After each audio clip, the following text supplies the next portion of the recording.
Good evening, everyone out there in Final Fantasy Land. This is the Final Fantasy Randomizer X Final Fantasy Mystic Quest Randomizer AP crossover showcase, our monthly showcase of both games playing together for fun and profit.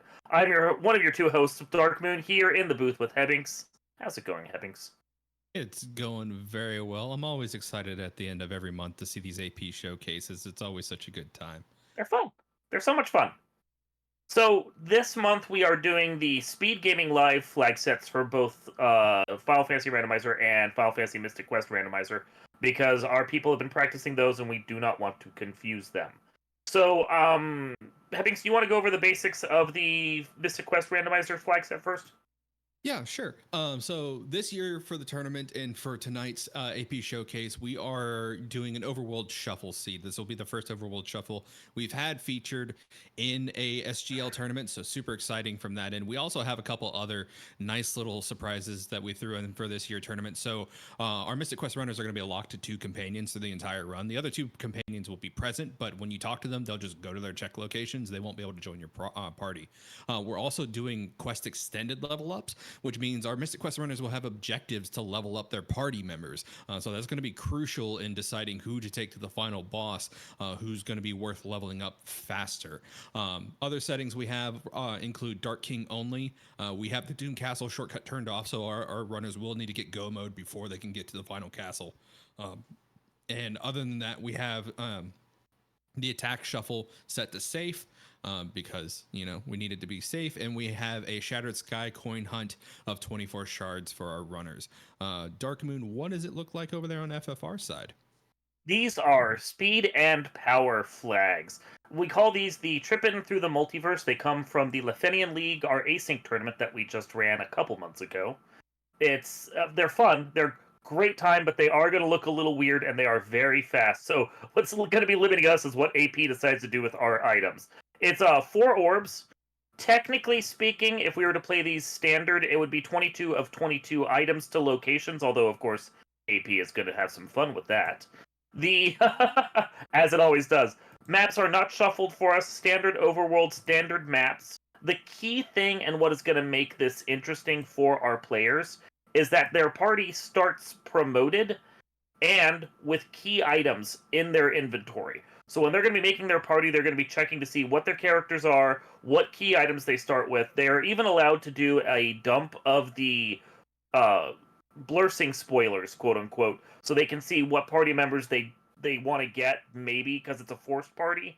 That way, if they find recruits along the way, they can see what key item the other characters have, because all of the characters, whether you get them at the start or deep into the game, will have their key items on them, so you can strategize around and get the key items you want to maybe go a little faster if AP is not being so kind and revealing for you. This is going to be very interesting to see in an AP tournament. For sure. And the gate has been dropped, so our runner should be taken off in about 10 seconds.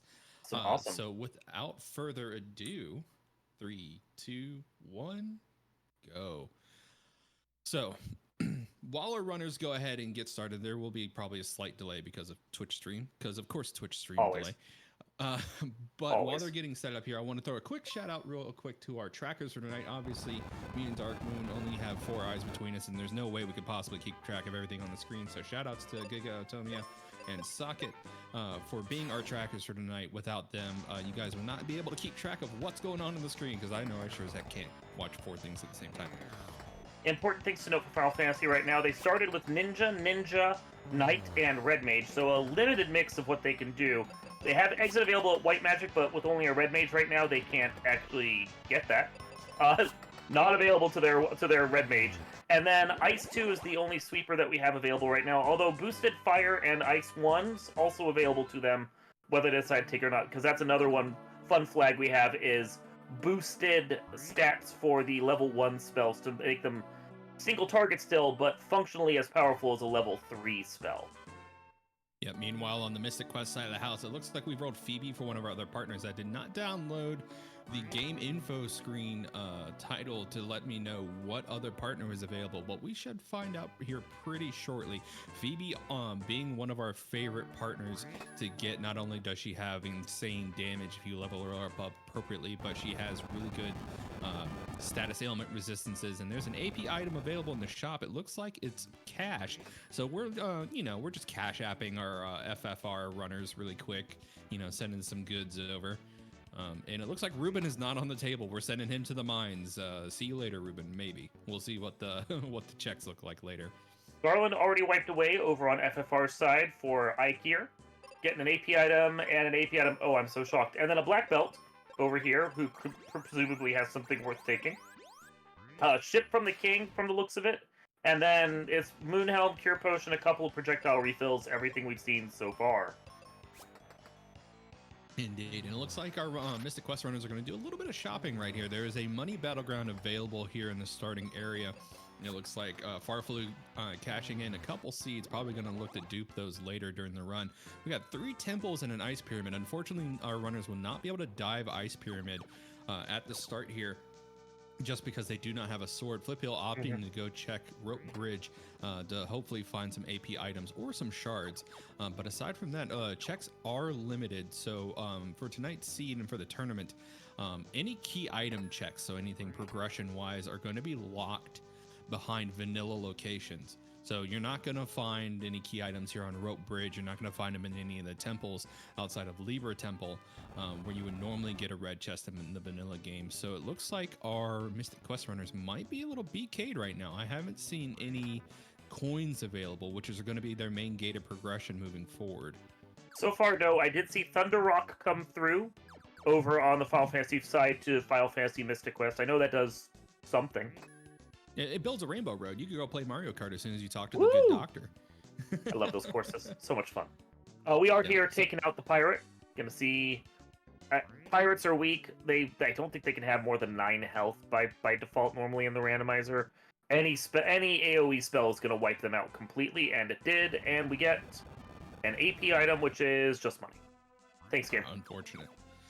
So it looks like our MQ runners are going to go ahead and probably start grinding if they can here soon. Until then, they are just kind of stuck in BK. I actually don't think they have a spot to grind either. So for right now, just got robbed. He spent 6,000 money to get 1,500 money. Oof. Unfortunate. Yeah, Tier 3 you hate to see it. Tier 3, and then we're getting at the Black Magic shop. We have Nuke and Temper. Okay, and Lock. Well, Level 2 has most of what we need to actually go beat the end game, and we have 3 different people capable of learning those spells. So I'm not certain I'd get rid of the ninjas and the red mage at that point, not with Nuke and Temper available to me. That's pretty. That's very pretty. That looks like a very nice setup indeed. Meanwhile, our MQ runners are trying to keep it interesting by running around and spending some of that energy hopping around while they wait. I have not seen a hint check so far. I don't know if they've been able to accumulate enough chests to make that hint check. I see, no, never mind. I see Farflu popping some hints over here.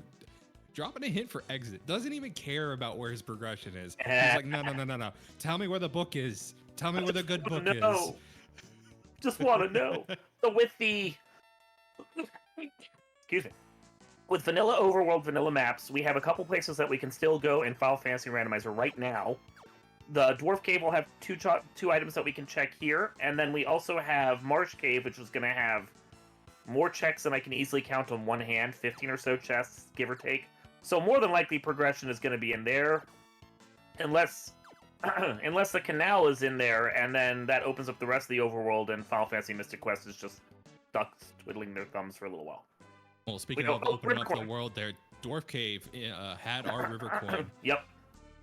So, meanwhile, Farfalloon making use of a feature that none of us really used until recently or knew even happened. In the randomizer, if you press select on the overworld, you can actually scroll the whole overworld.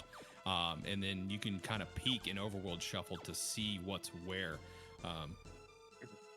But getting that river coin early might give Flipheal and Ike here a decent advantage over RTA and Farflu, although Farflu grabbing Tristram at this point. Interesting play. I wonder if he's going to go for speed over speed and HP early game, because early Phoebe is kind of squishy, all things considered. She's not a great partner to have until she gets about 1 or 2 extra levels in.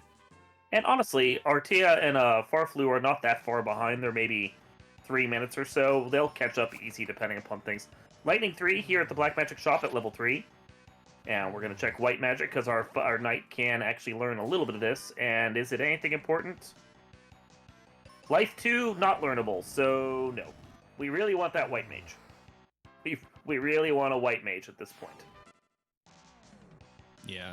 Meanwhile, Farfalu and RTA getting their River Coin now and moving on.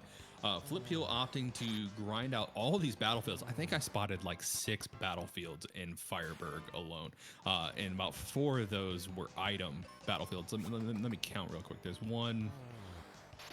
I think I saw another 2 up top. So yeah, roughly about 4 item battlefields up here. So, you know, a good amount of XP and item checks here, but it is going to be a little tedious for our runners. We'll see how much Farfalu's play for Tristram pays off here.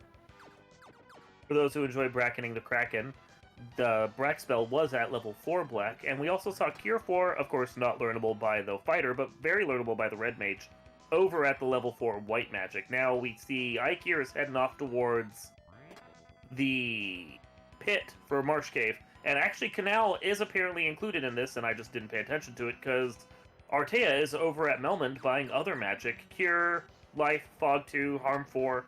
Not bad. Yeah, now meanwhile, our eagle-eyed trackers have informed me that there are only 3 item battlefields. Thank you all so much for keeping me honest there. Looks like there's also 2 money battlegrounds up there, though, so we might see some seed piling up. And can I just say, this crab sprite that Flip Heel is using is I love it. It's like a little grub. You can hear it go. So great. So we did find Cube. Cube is available. I think that came from Mystic Quest actually. So we've got Cube now over on Ikir's side for whenever he can get into the tower, which is not going to happen anytime soon without the chime. And then he's gone through and is checking other stuff down here in Marsh Cave. And Artea, after having done the Melman check, is coming back through to do this as well.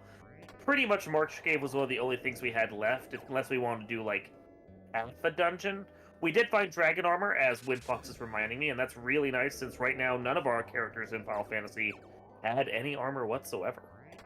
Ooh, and it looks like the white chest, the white spell chest has been shuffled out. So with these settings, with the Sky Shard being broken into the pieces, the Sky Coin chest is going to basically randomly replace one of our key item check locations. One of them will just turn into a brown box. So in this instance, white got sacrificed to the void because again, you're getting shards instead of picking up the Sky Coin proper. But it does look like our cube was in Volcano, so that's where that item check was, thanks again to our trackers. And we have already leveled up Phoebe. Looks like one of the quests was go to the top of the volcano. Just go to the top of the volcano. So Sightsee. Just sightsee. Yep. Yeah, there's a couple sightseeing quests in the quest expanded. There's what we lovingly refer to as the useless room in Lava Dome. They're literally, it's like a 6x6 room and has no point. There's no chests, there's no enemies, it's just there. One of the extended quests are like, yeah, go to the useless room. You know what it is. We did get Herb over from Flip Heel's side, so that's another check that Ikir can make once he's done here in Mark Cave. Looks like Quake Book just sent over to Flip Heel. Not sure how good that is, actually. It is practically trash. Okay. Honestly, I'm not a big fan of burning books, but if there was any book I had to, toss onto a bonfire, it'd be Quake. Funny enough, Tristram can actually make good use of it for the way his stats scale up after you get a couple levels into him. For some reason, with Spellbook expanded, he gets Quake. And it does a decent amount of damage. So, weirdly enough, I've used Quake before, only on Tristram though. Tristram makes things weird, but he's a fun play. Speed is the name of the game for him. Interesting to me, because in like Final Fantasy IV, Quake is actually a really powerful spell. So for it to kind of get nerfed here, I find that fascinating. Yeah, unfortunately, the Mystic Quest suffers from what we call item progression scaling. So essentially, because Quake is the very first offensive spell you learn in the game, it's scaled to be an early game spell stat-wise. And so because of that, it's nerfed into the ground. Like, you never use it past the beginning of the game, and it doesn't scale with your stats very well It just scales with its location that you get it in. So that's the unfortunate part of it. Farflu popping in the life force here and then promptly remembering he does not have an axe. So as much as he's going to hate taking on that battlefield, it looks like that might be his main way to progression. If the shop vendor doesn't have something in here. Cure potion for 300 GP, get that out of here. That's a scam. Yeah, I saw that earlier. So interestingly, it looks as though Artea skipped doing Marsh Cave. I assumed he was going to go there, but he did not, and instead has gone to Earth Cave to do checks there. So far has not found much of anything useful. So... Yep, and I'm noticing on the tracker here, it looks like Flip Hill and Ikir found T-Rock, but Farfaloo and RTA have not. And if I remember correctly, T-Rock came from FF. Yes. So again, it's looking very heavily skewed towards FFR for progression for MQ early game here. We'll see how that plays out in terms of checks.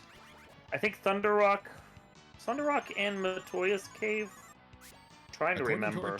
According to our trackers, yes. T-Rock was in Matoya's Cave. So RTA has not stopped by Matoya's yet. So, well, this is a... Artea is a classic Final Fantasy randomizer player from way back in the day before coming over here and almost, I think, dedicating themselves to this game at this point.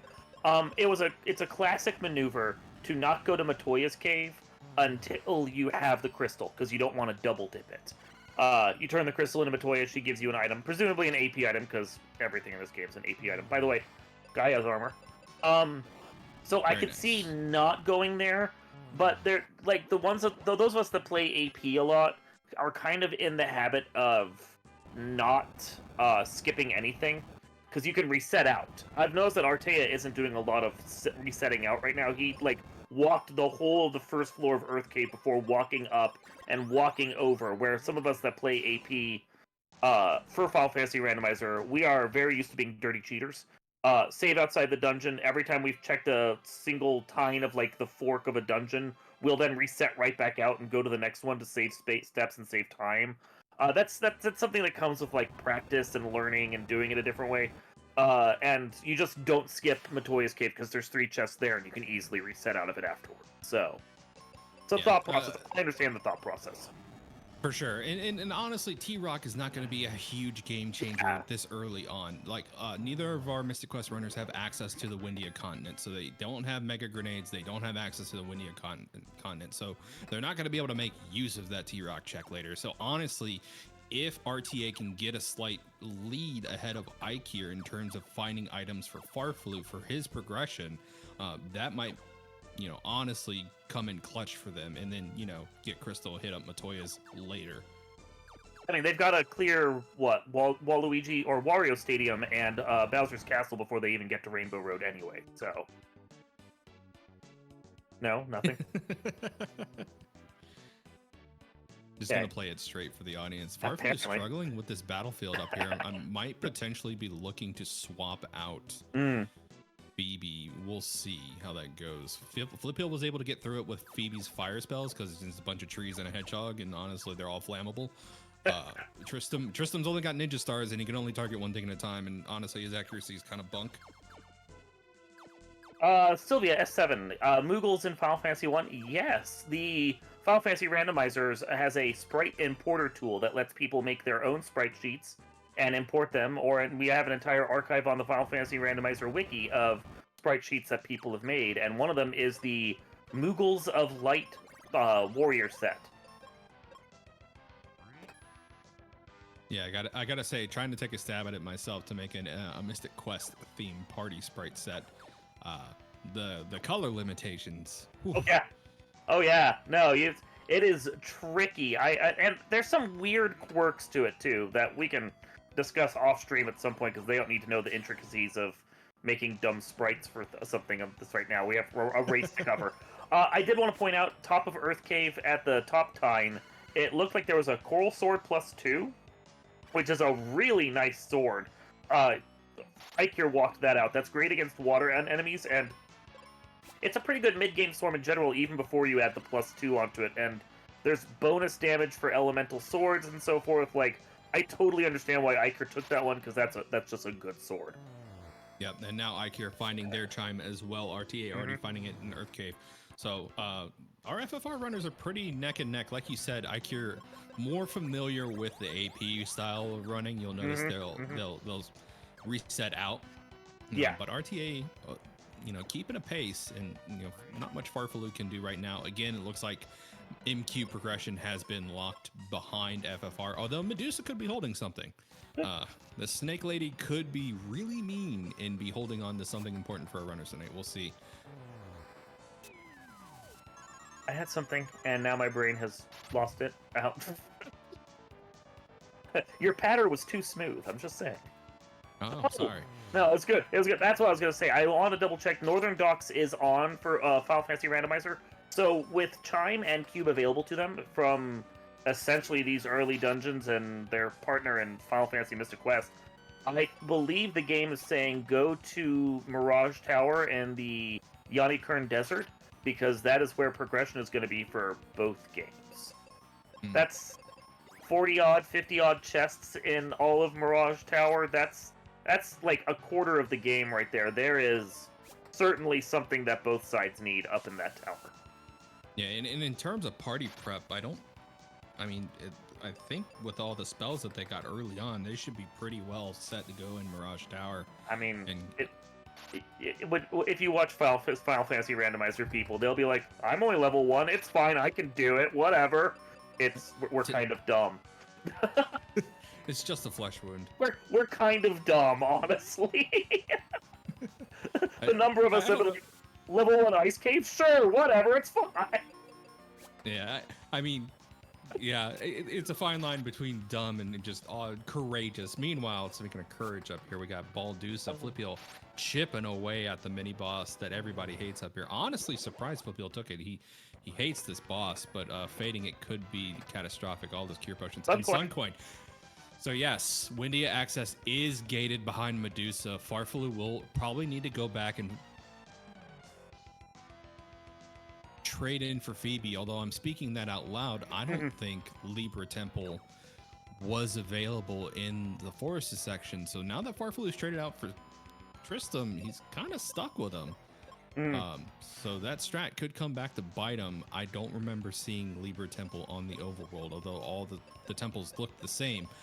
So Flipeel is, kind of got a good advantage going into this now that he's taken a powered up partner, because Phoebe's level 23 now.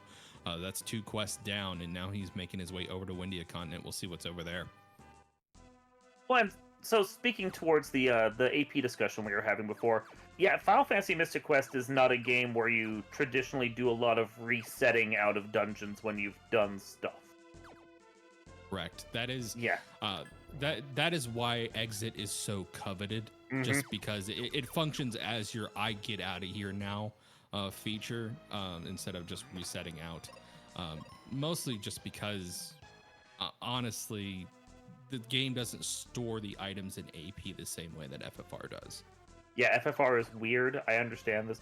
We did the crossover with Link's Awakening randomizer last year, and that was one where I had to encourage my partner. You can reset out of things. It's fine. And they're like, no, we don't reset in this game. We go, but we're playing AP.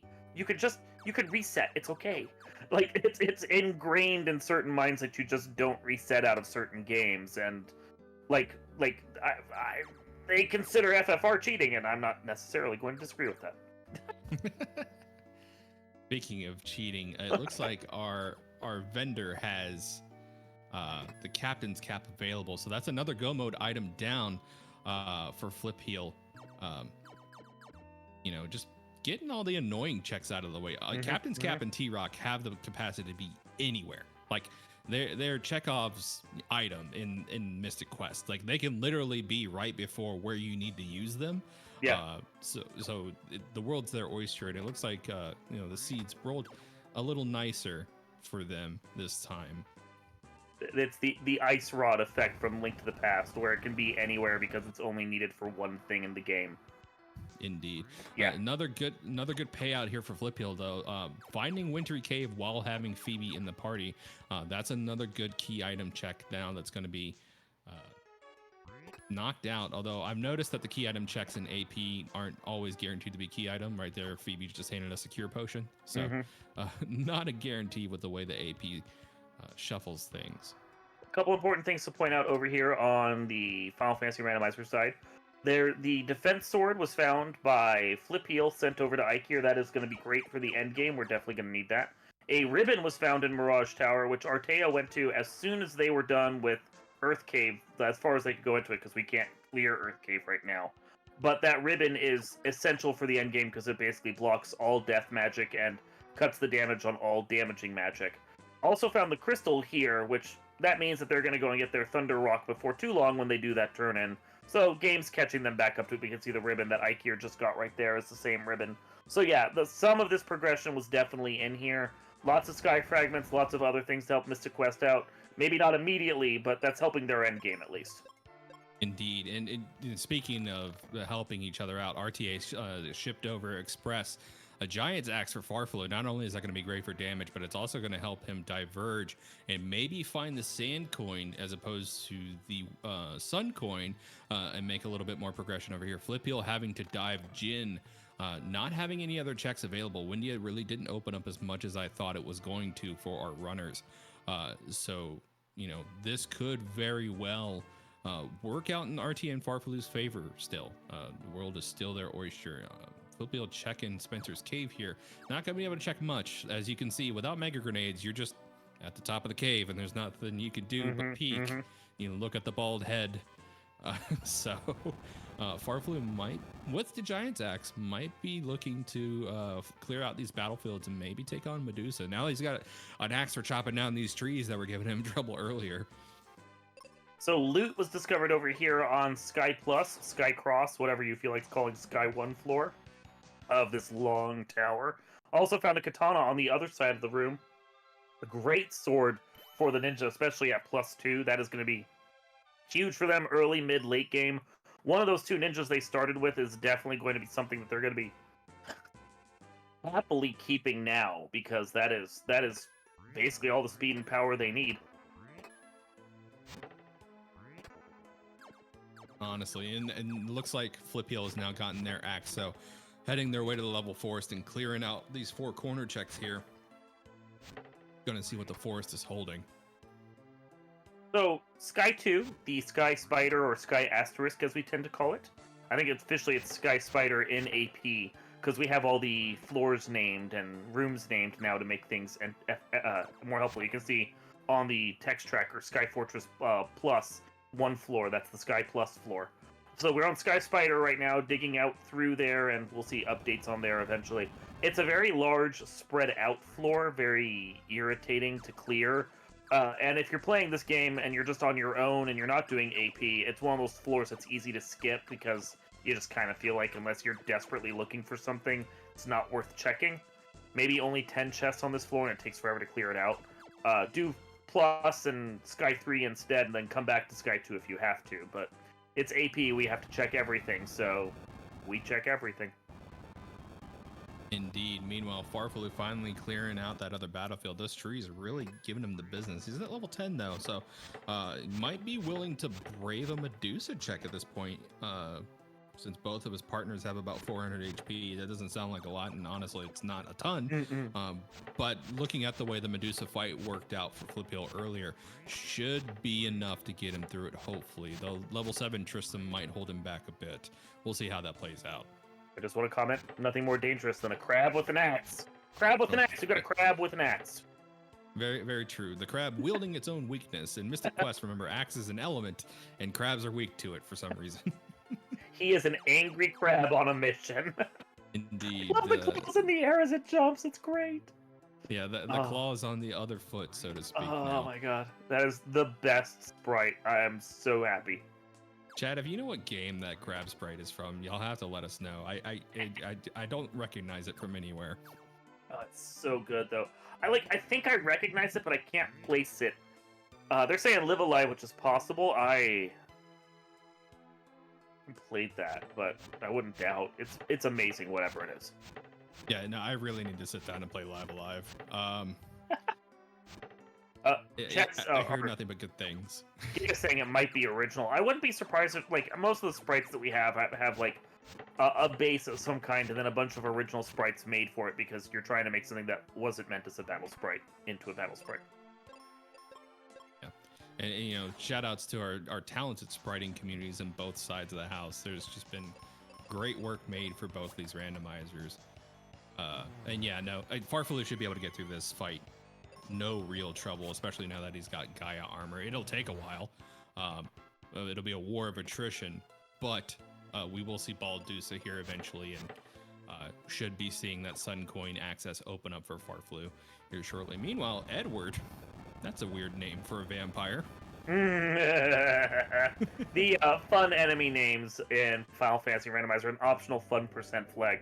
We have a few of those that float around, and they're amusing to play with. Both of our FFR runners hanging out here in Sky Temple for a while. I thought they would just kind of like get in here and dip out, but what's the incentive here? Well, it's shuffled with AP, so we don't necessarily know, but there's 50 chests to clear out, and the boss that they have to kill because they have to light orbs, and it's not a shard hunt for them. So since they had both sides of this dungeon that they could do, then they're in here and they're going to try and take out Tiamat when they're at the top of the dungeon. Ah, fair enough. Mm-hmm. They're going to have to light these crystals. So, although Artea is leaving.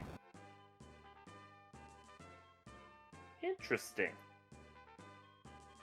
I'm fascinated that they're walking out. Like, I guess they'll come back later to do Tia? That's strange. They have Brack, they have the levels, they have the gear, they have a defense sword. I think, unless I'm missing something, I think we'll probably see Ikir actually clear this dungeon out, even though Artea's walking away. I'm a little confused. Yeah, unless there was a hint check made that we missed that was pretty important for either one of the runners, you know. Yeah, but they still have to play here. For 4 orbs, they still have to do the dungeon. So, like, yeah, I don't know. That's curious. Yeah, I'm trying to think of what would be so important that RTA would immediately dodge one of their own go mode checks to run out. Yeah, I don't know. And they're not walking back in. They are definitely leaving. So, I suppose we'll see them come back later then, unless I'm missing something. But no, I mean, our Ikir's continuing up, so clearly he's intending to fight Tiamat. Yeah, I can tell RTA knows. It looks like they know exactly where they're going. So this might be related to a hint check we missed. Turn-ins and other things that they want to do. It's curious, I want to note, because up until this point, even though they still have the Thunder Rock check that they were going to do with Matoya later, which I assumed that Ikir was going to go back and do the Crystal Turn-in anyway, they were in the lead. Like, they skipped Marsh, they skipped some other things that didn't really lead to anything super valuable except for some gear. So they were technically in the lead. Now that they're going back and taking fights, now that they're going back and they're going to go do Marsh Cave, they're definitely ceding all that time that they earned back to Ikir's team. Yeah, I find this curiouser and curiouser, that's for sure.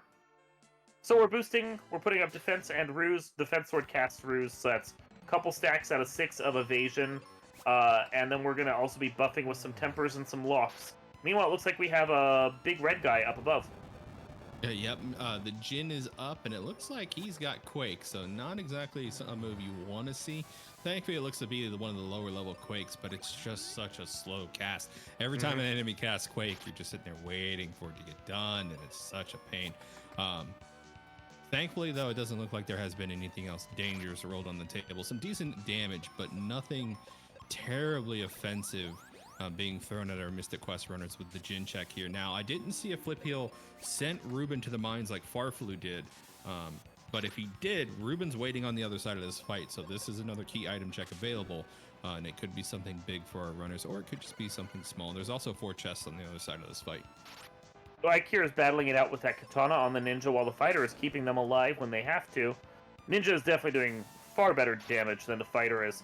Not going with Brack cast, which is curious. Oh, and Tiamat had poison, which did a lot of damage, but not enough to kill the party, and Tiamat is dead. That's going to be 1 orb of 4 lit for this side of the teams. Now, 1 dungeon down, 3 to go. We can go back to the Jin. Yeah, and question from the chat here: does RTA have the katana like Yes.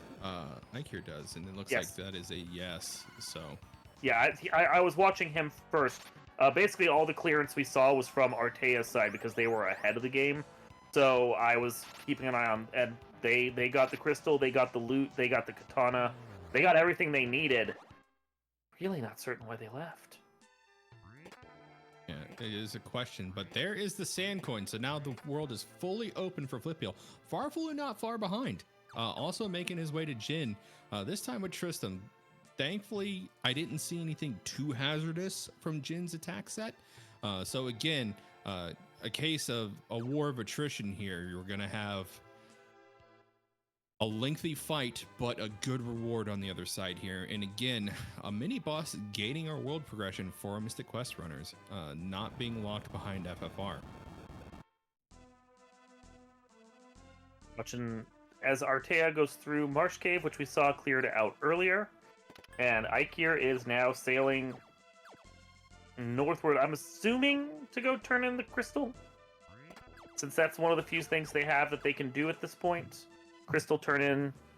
I think they already did herb turn in, but we will double check that. Maybe I'm wrong on that aspect. Nope, he's not going to Elf Castle, so definitely just going for the crystal turn in. And then see what that item is, and if he's saved before getting up here, I assume reset back down to the other side of the world and go for the next thing. But there's no canoe, no oxyale, no rod. There's not a lot that they can actually do right now. Final Fantasy is about to be in BK mode.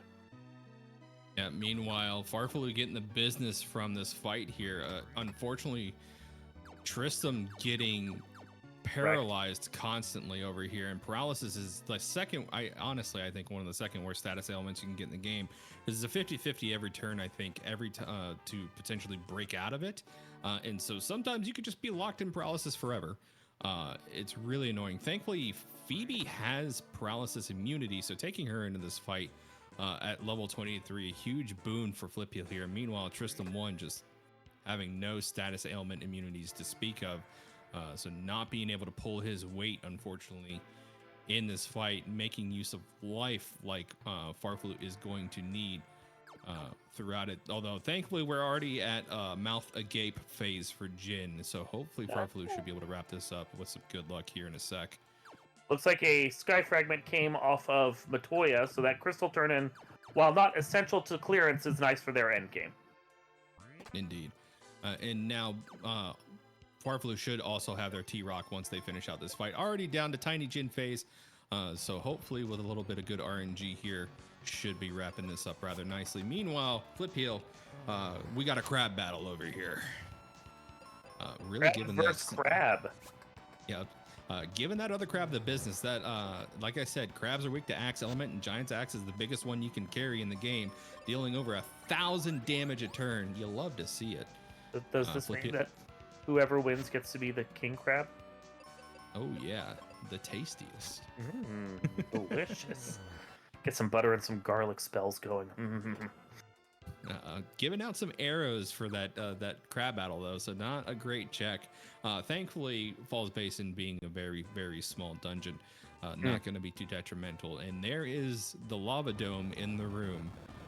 Neither of our Mystic Quest runners have any explosives yet. So as tempting as Bone Dungeon is down there, you can't get in without bombs. They're hinting for bombs. Oh, there it is. Yep.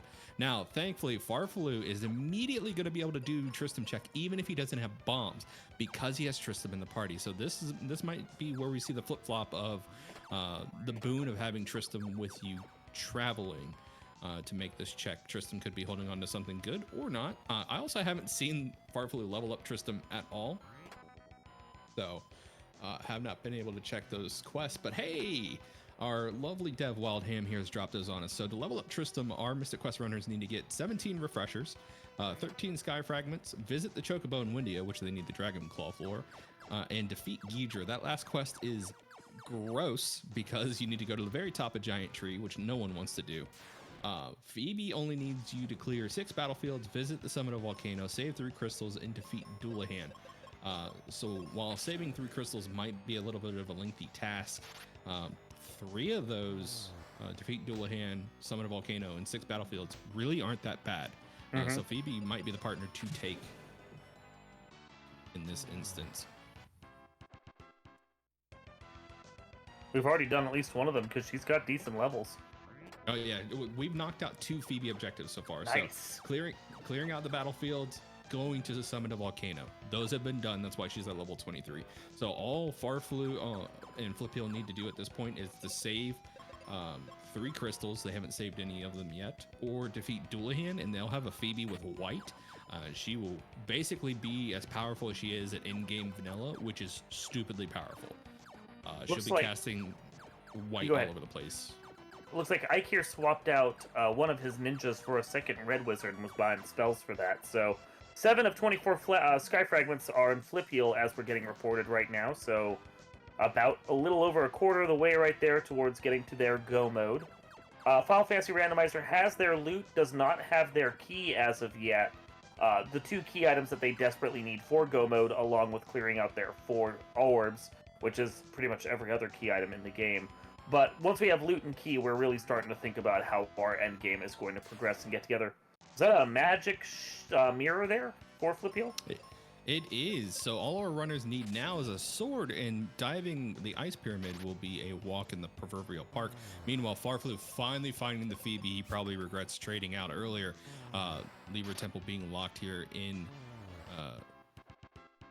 Aquaria. So unfortunately, was stuck with Tristan for a while, but really honestly not doing a bad job given that handicap, only being a little bit behind Flipil here. And is now going to go ahead and make his way to Mr. Krabs, which of course we know unfortunately is only going to yield a couple arrows, but you know, Axe is going to make short work of that. Yep, crab battle. So there are some hints that we saw that are going to tell us where progression is hiding at. The floater, which we want to be able to get in the air, although we still need a canoe for that, is at Lava Dome, I assume behind bombs. And the key, which unlocks a good portion of chests in the game, as well as the end dungeon for Final Fantasy Randomizer, is in Bone Dungeon behind, I assume, bombs. So bombs. Yep. Well, bombs for Bone Dungeon. Lava Dome is a weird crystal dungeon, and actually doesn't require any items to get to the end of the dungeon. You don't need any specific weapons to clear any obstacles in Lava Dome. So if you don't have bombs, if you don't have claw, if you don't have sword, and you just have an axe, you can still clear Lava Dome. It is like the least amount of check required dungeon to do, with the highest chest density in out of the 4 dungeons, I believe. So, you know, this might actually work out pretty well for our runners, given that Hydra is not Hydra, but we just got white, so this hopefully won't be too bad. Well, and Flipil's team does apparently have bombs, so they should be able to go do Bone Dungeon as well, assuming they have access to it. Indeed, and I have to step away for just a moment. You are fine. Flipil casting white and immediately wiping out some birds. Birds be dead. So we know where some of our progression is. We know where things are going. Ike here does have Crystal, even though it's not marked off, because we watched that turn-in happen. I don't know if they have Bottle. I'm not actually... I'll double-check with the notes and see where Bottle came from. Bottle. Bottle is not written down where it came from, but it is on their trackers. No idea where Bottle came from. Probably an AP item. It is fine. We will get to that when we get to that. So, but we are currently trying to figure out where to go in Final Fantasy Randomizer. There is not a lot that we actually can do at this moment. A lot of stuff is locked out to us. No checks to do, nothing that's possible. So as you can see, Ike here is here in the Mirage Desert, and they're looking to see what the various grinds are so that they can start getting levels, because we do need levels to finish out the game. It looks like Steak and Wings is going to be the northeast or northwest quadrants enemy, and the steak portion of that, the dinosaur, is not all that strong, so that's not bad. That could be doable. You didn't see the wings, the wyvern show up there, but they'll be there. Ah, sandworms, sandwiches. That is probably the fight we're going to take because they are low level and they're worth a decent amount of experience. Might see him get a number of the characters up to a certain point, and then apparently we actually do want the steak and wings. So we might see players get up to a certain point level-wise and then start killing off some of their parties so that they can siphon their EXP down a little bit for other characters. Checking to see what the second fight is here. There is our floater also. But no canoe yet. We're still waiting on that canoe.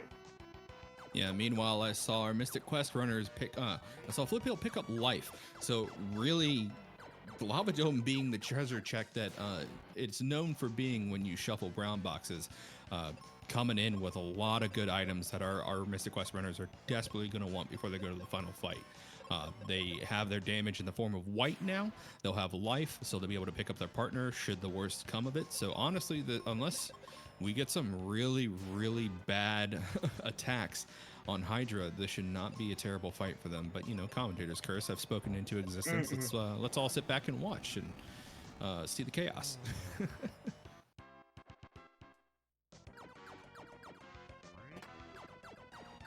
And with floater in hand, Aikir is apparently electing to sail away and go turn that on. Oh, Ryukon Desert Dock is on. So yeah, floater actually unlocked a bunch of new content for them. So they're definitely going to go turn that in. Because now they can start sailing around the overworld via the air and doing some of the other checks that they haven't been able to do. They can do Volcano, they can do Ice Cave, they can do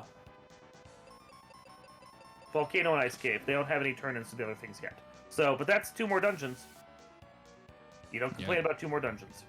Exactly. Meanwhile, dual-headed Hydra breaking out some nasty fire breath, and it looks like Flipheel got a little overzealous with their menuing here and did not opt to heal anything. Instead went for raw damage. Now opting to take a dive out of this fight. Probably going to fade it or try to approach it a little bit differently, which will give Farfaloo some time to catch up here. So we'll see how that goes. Meanwhile, it looks like RTA is looking to finally go up and ascend and complete their orb kill for Tiamat, maybe? I think they're grinding right now. They didn't like what was in the desert, so they're going to do this instead. The battles inside the tower are fairly lucrative. I can see making this work.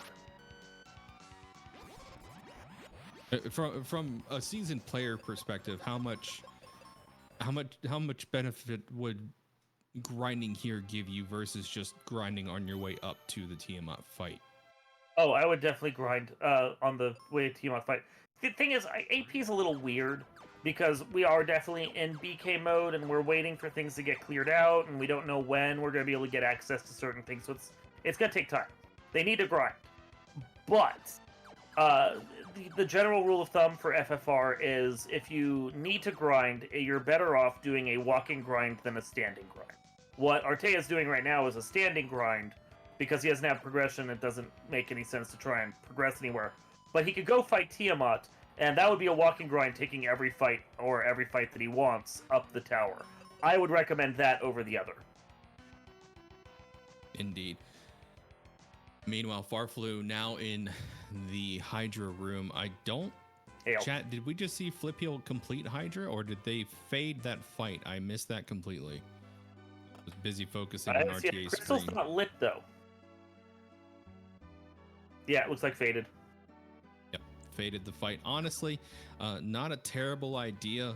They only need 3 crystals if they decide to max out their partner here, and honestly, you don't really need to max out Phoebe at this point, but you know, taking the fight, getting it done. Now, there could be some progression locked out in that north side of Fireberg. You see there where it's frozen at the top on Flipheel's screen. Defeating Hydra there opens up a path to one other tile location that you can't get to unless you thaw Aquaria. So if there's anything important progression-wise locked up there, Hydra or Wakewater are the only 2 ways to get up to that spot on the world map. So Farfaloo taking a quicker fade out of this location, deciding, hey, I've got a sword, ice pyramids on the table, and it's infinitely easier than fighting Hydra. Let's go do that instead. That was a nasty Hydra, that's for sure. Yeah, for sure. Especially since Phoebe does not have fire resistance, and that thing was kicking out in-game fire breath on tap.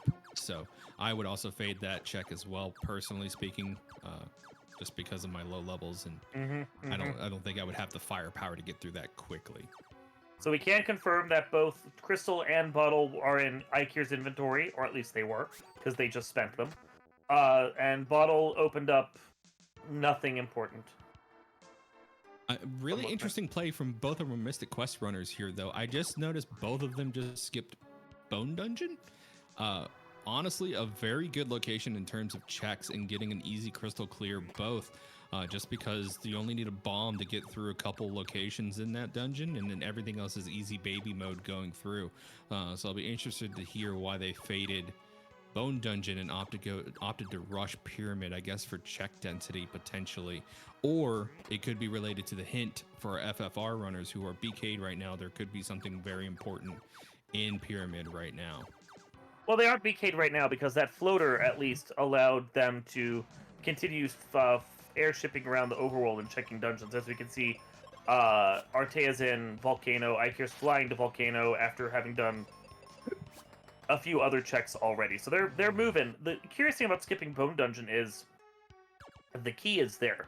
And Ikir and Flipheel know the key is there. So that's a bunch of checks that the FFR team could do that they're leaving on the table right now. Yeah.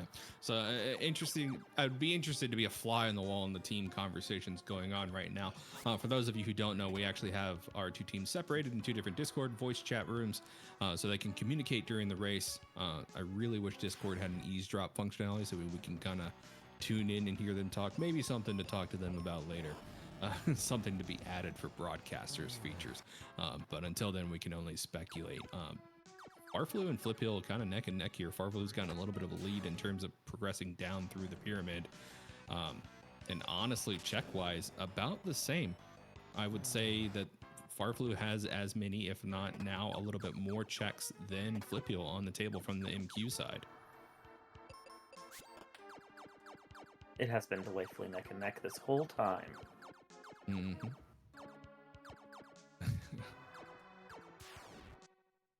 Farflu getting gifted a steel shield, while not great, it doesn't give you any status immunities or resistances. It is stats, so I mean, stats are always nice, kinda. Oh, Cupid Locket though, that's huge. So we saw early on that our Mystic Quest runners were being plagued by confusion, which is honestly, in my opinion, the worst status ailment in the entire game, because not only can it cost you a turn, it can cause you to kill your partners or yourself. It's not a great status ailment, so getting immunity from that is going to be huge for our runners. That's going to be a very nice safety blanket. And Dragon Claw at the bottom. That is one of our go mode weapons for endgame here. So the routing here now makes sense. If they hinted for Dragon Claw, they probably did that. So not only could they have go mode quickly, they could get another objective done for Phoebe, because one of her objectives is go check the Chocobo at the top of a house in Windia, and by doing that you'll get another free level out of her. It looks like Farflu is now getting out of here, noticing that Golem only had a brown box behind them from what I saw, so made the strategic fall and is now dipping out and probably going to go level up Phoebe. There's that Dragon Claw for the Mystic Quest side over with Flipheel and Ikir. And Ikir is about 3 floors or so behind Artea here in the volcano. Gurgu Volcano, if you want to call it by its later names.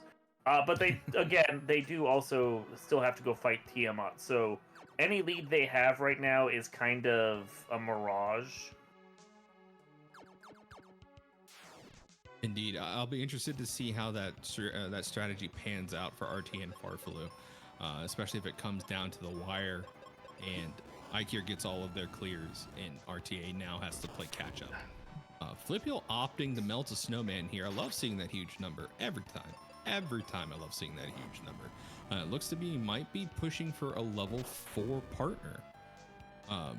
That is going to be a time investment. Clearing 3 crystals not only means that you have to fight 3 of the bosses, you have to watch this cutscene that Flipheel's watching 3 times, and that is, if you count it out, about 10 what is it, 5-10 seconds? It feels like an eternity in speedrunning terms. It is an eternity.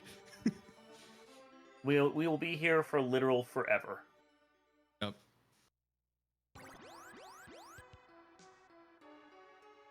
But yay, Crystal, yeah, no. that's one. Yeah, that's like 15-20 seconds. You kind of have to just sit there and watch that crystal. It Full does give you a full forfeit heal at that though. point. Wow.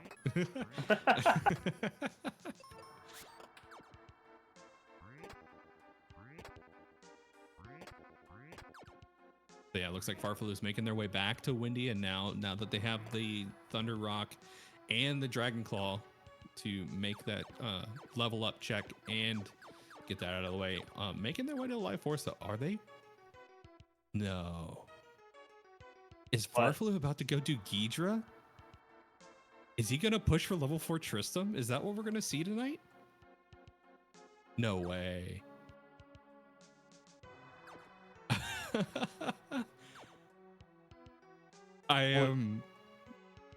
It's such a long check. You have to go to the very top of this tree, and it's a very convoluted route to get up to the top here. And I mean, you'll get level 32 Phoebe pretty easy. But yeah, Farfel is doing it. I mean, tree is a nice location for check density as well. But you having to cut down these mushrooms is slow as all sin. But bro, I am. This is wild. This routing is insane. Oh, Mobius Crest is here in Giant Tree. I have just been informed by one of our trackers. So, okay. So that's an important reason why they came here. Exactly. That is a go mode check for our MQ runners. Wow. I'll be interested to see if Farfelu does go all the way and clear out Ghidra just to get a level 4 Tristram. Well, honestly, while you're here. Yeah, while you're here. While you're here. Ikir has caught up nicely behind Artea. They're a very short distance away. They were just in the same room, high-fiving each other. Artea is going to go do carry now, and we're going to see Ikir catch up and get carry in a second. Just also got informed by our trackers that Rod is also here in Giant Tree. Oh wow, yeah, they need that. Floor 2. So yeah, Giant Tree is a location that needs to be done. So now it makes complete sense while they're running here. Flipheel getting their mega grenades now and is probably going to cruise all the way to the end of Bone Dungeon, knocking out probably the easiest and shortest dungeon in the game that has a lot of checks, just a lot of good stuff behind it. So let's talk end game right now, because what... I did know, mega grenade over there for Flipeel, but for end game on the FFR side, they need Key, which we know is in Bone Dungeon, which Flipeel is doing now. They need the Oxyel and the Rod. We know that Rod is in the Giant Tree, so we'll probably see Flipeel head there after this. I don't know that we've seen any hint as to where Oxyel is yet. Oh, Mazamoon just got sent over to Artea from Farflu here in the tower, or the tree, so that's really nice to see as well. And then at that point, we technically don't need anything else for Final Fantasy Randomizer. With Northern Docks on, we won't need to worry about... We would have to sail down to Onrak, but we don't need to worry about the canoe for the Water Temple. We've already done the Sky Temple. It doesn't take much of anything, as we're watching right now, to clear out the Volcano Temple. Fire Temple, whatever you feel like calling it. Just go with a name. So once we have Key, Rod, and Oxyel, technically, Final Fantasy could finish their game. Yep. Speaking of Rod, got a slight correction from our trackers here. Rod is actually in second floor of Wintry Cave. Oh, okay. Not Giant Tree. Canoe was in Giant Tree. Yeah. What do we need to get into Wintry Cave? Anything? No. Cool. At this point, they have a claw, they have bombs. So I imagine Farflu is now going to be beelining his way back there. I'll be interested to see what the the exit book hint turned out to be, because I haven't seen either of our Mystic Quest runners get exit book yet. But interesting thing to note here, unless it wasn't picked up by our trackers, Flipeel faded Mobius Crest. Mobius Crest is needed to get to the end of the game. It was at the top of Giant Tree, so I don't know if that was intentional or something they just didn't know about. Maybe banking on Ikir finding for them. But without that Mobius Crest, he can't make his way to Dune Castle and complete the game. So I will be very interested to see how that plays out. Has Flipeel done the top of the tree yet? I don't think he went all the way to the top, but it looks like I'm Because getting Farflu note was the from one. Yeah, Farflu was the one Yep. in the tree. So That's right. Flipheel has not gone into tree yet. there you go. So he'll get there. That might be his next step, honestly. Yep. Or because he just did Bone Dungeon, which means we have Keel unlocked. So just 2 more items for Go Mode for Ikir. Nothing else valuable in that dungeon. Now we exit out, and we're going over to... These setups are confusing, I'm not going to lie. Yep. Oh, Farflu forgot to talk to the Chocobo. So let's see if he doubles back after checking his note. Oh, never mind. Chocobo was for Tristram. So it looks like we are fading Tristram. We're going all in on Phoebe.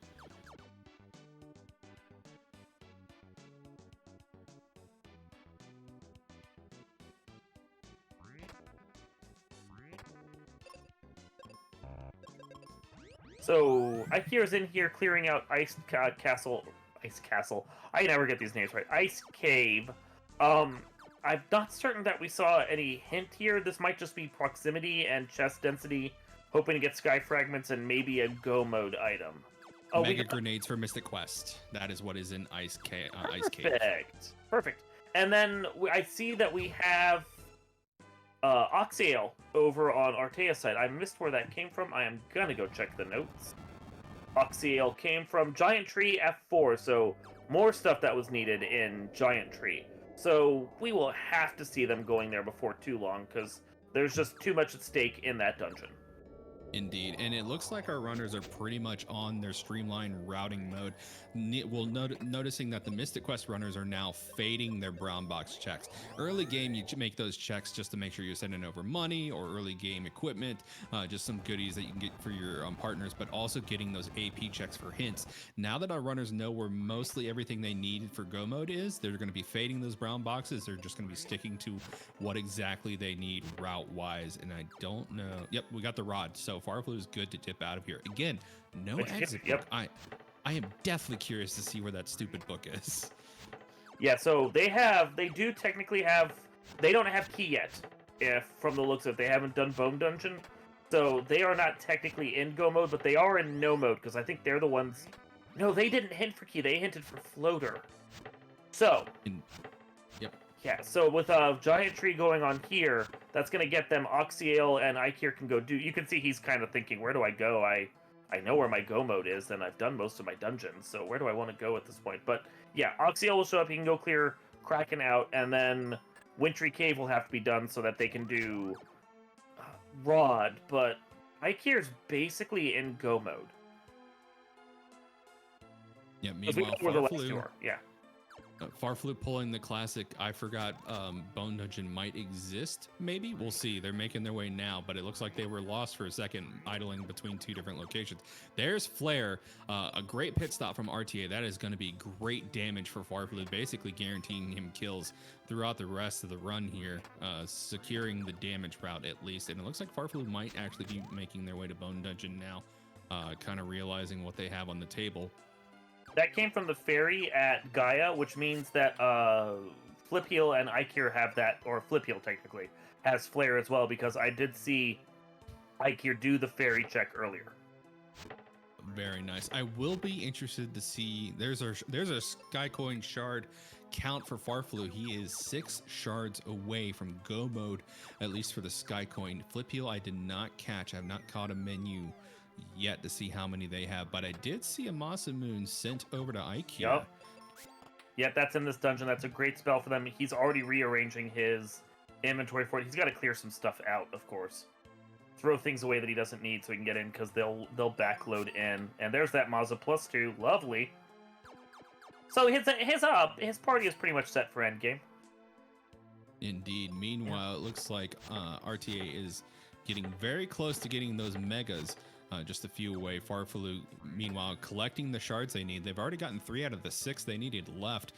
Bone Dungeon showing its merit, being absolutely loaded for our Mystic Quest runners in terms of goodies to pick up. Not maybe the greatest goodies in the world, but still goodies. You almost always find something good here in Bone Dungeon. Very rarely is it a desert of checks here. So right now, they still have to fight Air Cave, but I'm pretty certain we saw Artea go up against Kraken. I would assume they cleared Kraken. So that would be 2 dungeons up for Artea. We can check menu if he menus at some point to confirm that. And that's 2 for Ikir as well, because they did do the Fire Crystal on their side for Final Fantasy. So they're tied, technically. I might give a slight lead right now to Artea just because of the fact that they have their Go Mode items almost all sorted at this point. Key should have come, or Key is going to come in a second after Bone Dragon is dead. So that means that we have them in Go Mode on Final Fantasy side. We are just looking to get the Rod over on Ikir side, and still have to do Wintry Cave for that. So yeah, I think Artea is just slightly ahead, maybe? Question mark? Yep. Meanwhile, our Mystic Quest runners just need enough shards to get their Sky Coin in some levels, honestly. Now, this is, we were talking about risky players in terms of the strategies between the FFR runners here. We're also I want to touch on that a little bit for our MQ runners here. Farflu and RTA, both are pretty risky when it comes to their routing, when it comes to Mystic Quest. RTA also being a Mystic Quest runner. And I have done some asyncs against both of them. I've competed against both of them, and they love making the risky plays, going in at low level, you know, trying to eke out the as many seconds as they can with as little as they have possible. So I don't know if Farflu is going to grind up to 20. I kind of suspect that Flipio will, just because it's a comfort thing for him as a player. But I'll be interested to see if he actually goes in risky low level as well. Also seeing a very interesting play over on Flipio's side, opting to go back and grab Tristram. It looks like the Call of Tristan, the siren song of The lure. The fast and powerful Tristram was too alluring to pass up. So spending a little bit of time here going in to get Ghidra, I know it's making Wildham very happy. So confirmed that Artea does have the water crystal lit. That's 2 for them. And they're about to go do Rod Cave, Earth Dungeon, Ground Palace, whatever you feel like calling it. Dirt Mound. Dirt Mound, yay! Antlion Cave. So they're gonna go do that. Ikir is clearing out all of Water Cave right now, getting these taken care of before he goes and does Kraken. Considering I didn't see much of Artea's clearing here, I don't know how much they actually did clearance-wise. He's skipping... I mean, he is skipping chests here, but he did some of these chests earlier in Earth Cave. They're definitely playing fast and loose. Flip heals, 4 shards to go, by the way. Yep. Meanwhile, Farflu going now doing an objective to get level 32 Phoebe, and I imagine that's as high as Phoebe's going to get this seed for Farflu, opting to take the faster of the 2 available mini boss fights out of here with Doulahan. And I say faster just because it's a way smaller dungeon to navigate in and out of to do this quest, as opposed to going all the way up Giant Tree and then going all the way back down. That being said, Fliphill opted for that check probably because it was already in there getting his Mobius Crest, and it's like right there, so you know, mine as well. So not a huge time loss from Flipheel's perspective, but I think, you know, we're gonna see a Phoebe versus Tristram thing here at the end, and let's see how nasty Doulahan is. Doulahan's a required fight for one of the characters, wasn't it? Phoebe. Okay. So. Meanwhile, the thawing of Aquaria has been completed, opting not to go down to Spencer's Cave from Aquaria because, you know, we're right here in Windia. Might as well just go in through the back door and blow it up with grenades because we need to do that anyway for Max Ship. Fliphill diving into Wintry Cave. Now, I don't know if they made a check for Rod, but this is where Rod is, and I don't think Fliphill has gone all the way through to get said Rod for Ikir. So that is being done. Meanwhile, Ikir diving into the Sea Shrine. Time to get crack-a-lackin'. I just want to comment that I love the fact that Doulahan, the headless swordsman in this game, has a headless horse as well. That is what a Doulahan traditionally is. For some reason, a lot of JRPGs like to put heads on the horses of Doulahans, and that's not true. Doulahans ride headless horses as well. There are no heads on a Doulahan. Only tails. So we're getting the Kraken fight in here now, and Rod has now been delivered over to Ikir. So, all things considered, we are gonna be neck and neck on the Final Fantasy side going into the end here. We're within minutes, I think, of hitting the end dungeon for both characters or both players on both Indeed. teams. Yeah, indeed. Meanwhile, Mystic Quest is also pretty much done. Farflu just has to go up and blow up Spencer's cave, which he could do at any point, and then get the rest of his shards, which we just saw 2 from Spencer there. So if Farflu, after getting this quest done, opts to just go ahead and hit their go mode stride, they're in it to win it. Lipiel may be done with shards. With those 2 that they just got, I believe so. Yeah, because I saw them get 1 earlier. They only needed 4, got 1, those 2, and I want to say Ikir found 1 in Kraken, so I think that's enough. And now they just need to go do 1 more orb here for... Well, Ikir's going back. Oh, he's buying spells, okay. They just need 1 more orb then for Ikir's side, which is the battle that Artea's doing, the Lich fight. Earth Cave is not going to be a hard dungeon for them to go down. They're high level. Enemies in there are low level.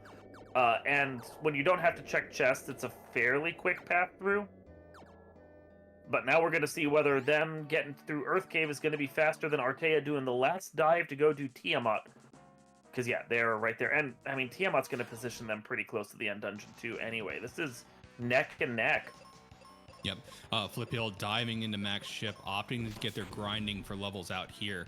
I'll be interested to see if Farflu also decides to grind up a couple levels, at least to 16, while also going through Max ship. We'll see if Farflu does go ahead and make the play for Spencer's cave, because honestly, that's all they need. And once they clear out Max ship, they could top up on seeds. There's a vendor that spawns on the ship that will just go ahead and top those up for you.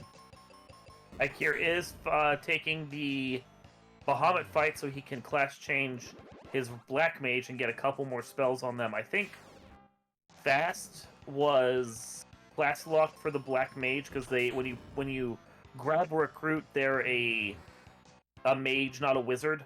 So he has to promote them by fighting Bahamut here. So that means that, yeah, he definitely saw a spell that he wanted that he couldn't get otherwise, I'm assuming. Otherwise, there's absolutely no reason to promote the Black Mage for this.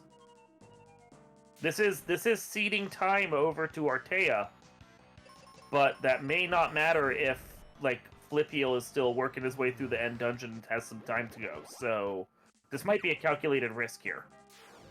Indeed, and you know, we're talking about making calculated risks here, and honestly, the more time that Flipheal spends on Max ship grinding out levels here, the more time it could give Farflu if he decides to run straight to King to finish out.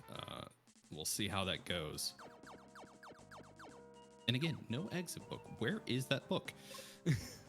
Artea's fighter has the levels to be able to finish up his side.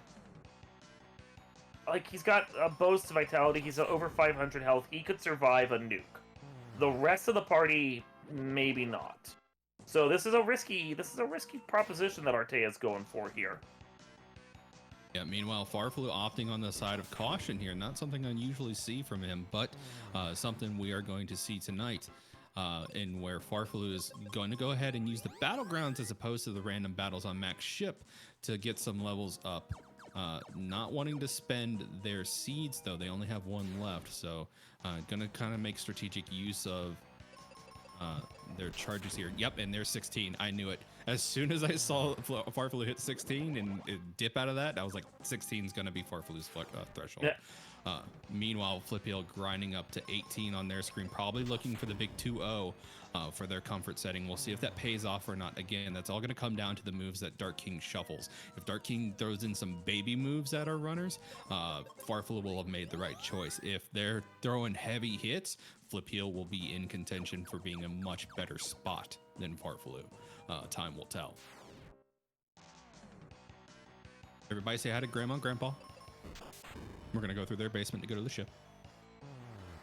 And speaking of saying hi, RTA now finally making their way up to Tiamat. This will be their last orb, I believe. It will be. And Ikir is just starting into Earth Cave. So I don't know what his levels are like. We'll see when he gets into a fight right now. But he's got a couple minutes of walking down still that he's got to do, while Artea is going to be able to I'm sure he's going to clear this fight relatively quickly. This is not a hard fight. The first Tiamat isn't. It's doable. Indeed. And again, Farflu feeling the burn of not topping up on their seeds, having to go through and not just being able to flare white combo this ship, unfortunately, like Flipheel can do. But again, seeds are available as soon as you clear out the ship and turn in the hat. Honestly, I think Farflu might get to level 17 based on the way that enemies are laid out here on the ship for the forced fights. Might get up to 17 if there's any other fights in Dune Castle, which will give them a slightly nicer place to be. There's level 20 for Flip Heel. Looks like he's gonna finish out and take this last fight before exiting, just in case. And that's a 41 Tristram as well. He has speed and power. Indeed. Meanwhile, Farflu is going to be relying on Madam President stress, more than likely, since he has all of his immunities he wants for any status ailments that might be thrown at Phoebe.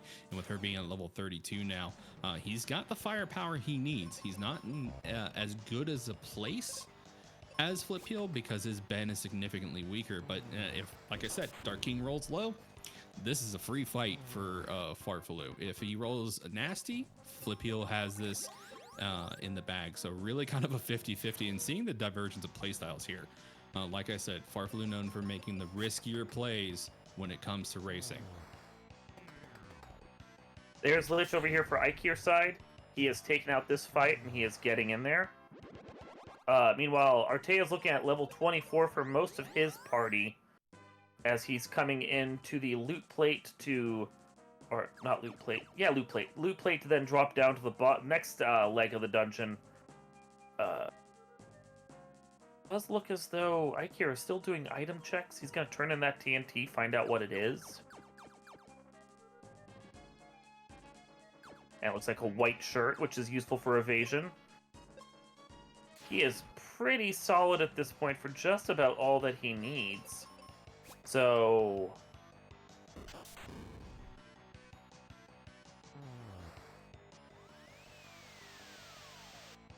And Farflu has started their Dark King fight. Let's see what the big green guy is throwing out here. Pretty skinny phase 1, but again, each phase rolls independently. We'll see how chunky phase 2 can be. Phase 2 in this tournament seed settings, I've been noticing, has had very, very nasty moves. Just hard hitting or instant kill moves that have been rolled in and just not fun to deal with. So all those weapons aren't for show. The Dark King really bringing their A game when it comes to Form 2 here. I'll be interested to see how Phase 3 and 4 shape out. Farflu having a significant lead going into this fight though, but again, much lower stats. So the grind could pay off for Flipeel if Phase 3 and 4 turn out to be very, very difficult. But Farflu has 2 tournaments under their belt. And placed very high in both of them. So bringing a lot of experience to the table. And what is that? I have Dark no Scream. clue. That is metal as all heck. I love that sprite. Shout outs again to our spriting communities for both of these randomizers. That is wild.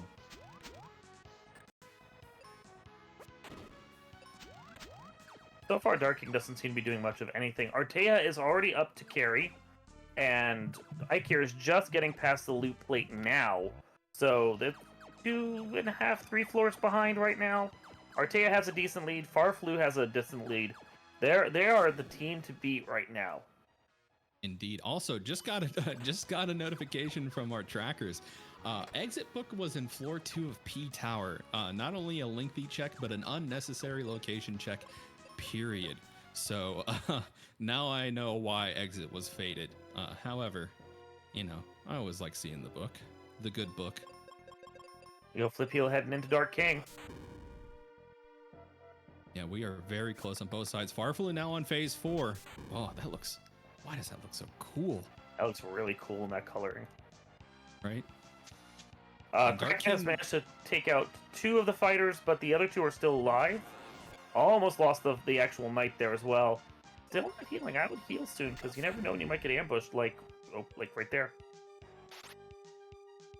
Like I said, Yeah. Farflu and RTA known for being risky, and there's time for Farflu. All this requires now, this is down to RTA and ICure. I don't imagine this fight for Flip Heel is going to be very difficult at all. Artea didn't heal and got wiped. Oof. That was curious. He didn't use any heal pots or anything like that. Didn't heal at all. So that was a time loss there for them. That took about, what, 5 minutes or so to get to that point, to get down to Tiamat like that. It's a 10-minute dungeon start to finish traditionally, so that's at least 5 minutes lost there. Ikir is now steadily in the lead here on this side, and with Flip Heel being into the final fight, 2 phases in, this is rough. Yeah, no, this is now flipped on its head. RTA now being the underdog and having to catch up. Unless something catastrophic happens over on Ikir's side, I don't imagine this is going to flip again. But again, crazier things have happened. Yeah, I'm not sure what the thought process was in not healing. That was a touch weird.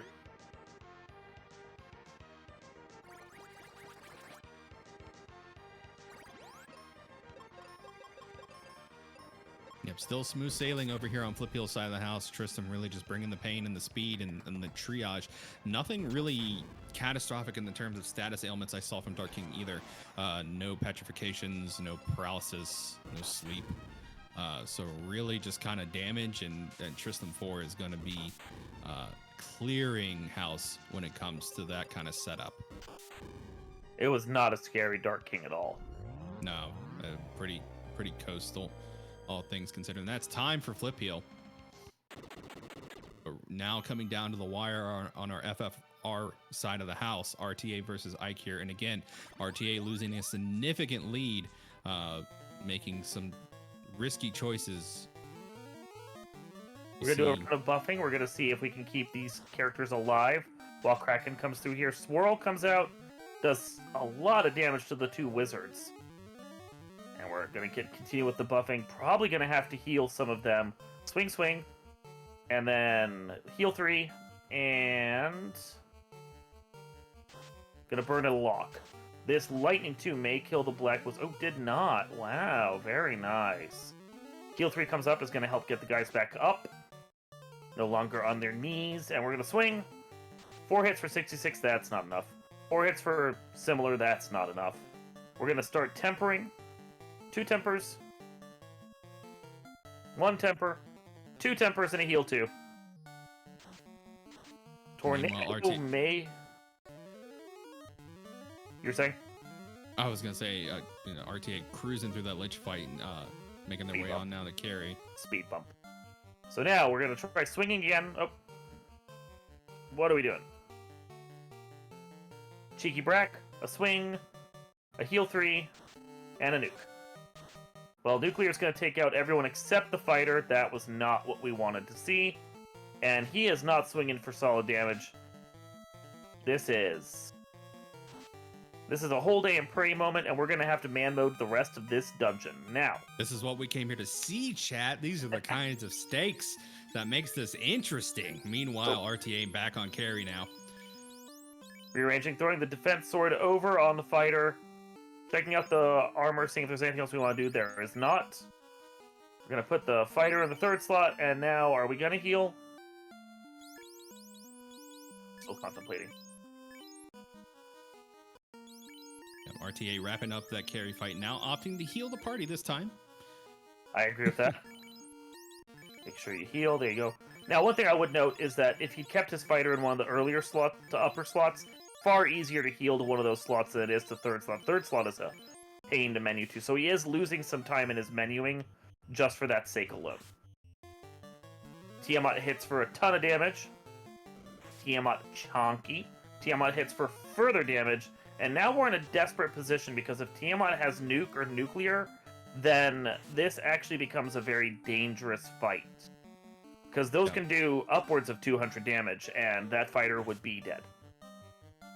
Yeah, meanwhile, RTA now getting prepped with a full party going into Kraken. We'll see if they fare any better by the end of the fight. If I imagine if they have even just one. Oof. Yeah. And there's the Final reset. Fantasy gonna be Final Fantasy. So yeah, indeed. Okay, Artea's in the lead. Whee! Whee! We have the flip-flop again. Losing one of their party members already, though, with Kraken not holding any punches back. Really bringing the pain to our party members. Yeah, we have a very nasty twofer of Kraken into Tiamat. Each of them ended up with a nuke or nuclear, and those are spells rolled very high on the mages that they struck, which put both teams into man mode, and it looks like just back to back they have been struggling to try and take those out. The trick is going to be how you actually get your party members through this. The downside of not having a white mage is that you don't have as much healing, and the healing you do have is shared on levels with other things that you actually want to cast instead. So resource management becomes key, and we're watching them struggle to figure out exactly how they want to handle that. Exactly. And there's also the other element of feeling the pressure. Both of our Mystic Quest runners are done. Both of our FFR runners are now feeling the pressure of like, oh, it's on me now to win the race. Everything so I hangs on imagine, you. this all hinges on them, and I imagine some of the decisions we were seeing are coming from their mentality. But RTA now, Tiamat full party, full party Tiamat, full topped up, deciding to play it a little bit more conservative, probably not wanting to have a repeat of that wipe they had earlier, because you can't DPS with dead people. Dead people something? DPS? Not unless you're a necromancer, and I don't think we've had a Final Fantasy with necros in a long time. Yeah, we don't have necromancers in Final Fantasy, even with our weird extra flags that we have. Definitely unleashing all the damage that we can get going. Katana, Mazamoon, Blizzard's gonna come out. Shouldn't do a ton of damage, and it didn't. We're just trying to get through this fight conservatively and safely. No nuke yet from Tiamat. They should have it down next couple. Yeah, there we go, right there. See. Yep. So they're through, and we know that one nuclear and one nuke is out of the pool. Because there are 3 nukes and 4 nuclears that can be on the various bosses, spread evenly. So that makes it less likely that Chaos has one of them. We will see. But and now that we're having a Chaos proper tonight, right? Not like a surprise Warmech party. I don't think so. I think it's just Chaos. I think it's just Chaos. Okay. Wanted to make sure after watching. After watching Chanigan go through what they went through for the FFR Summer Marathon, I wouldn't put it past you guys to put some wonky stuff in your tournament seeds. Well, just saying. You guys have artwork that you can use to swap out the end boss. That still acts like the end boss, but it's new end boss sprites from other games. We're actually discussing at some point implementing actual other end bosses from across the series. So you come into the Chaos fight, you end up fighting like a Cloud of Darkness or the Emperor or something. Yeah, we're looking into that. You heard it here first, folks. Some interesting back-end stuff that's going to be exciting to see. And it looks like we're getting our buffs up, some Tempers, some Ruse, and Viz. More tempering. Sephiroth and Bothwen, when I draw it, that's part of the problem. Yep. I don't imagine the moves would be too hard to code. It's just a matter of getting that artwork done. Traditionally, we try and stick within the Final Fantasy 1 sphere of spells and so forth, so it's figuring out what spells and abilities that we want to give to, like, Cloud of Darkness or Sephiroth or any of those. They have to play like a Final Fantasy 1 boss, but they will have their own unique little quirks. All I'm saying is if you guys manage to pull off Sephiroth, there has to be a 10-minute cutscene when they do Supernova. I have to watch the entire solar system get obliterated. In 8 bits.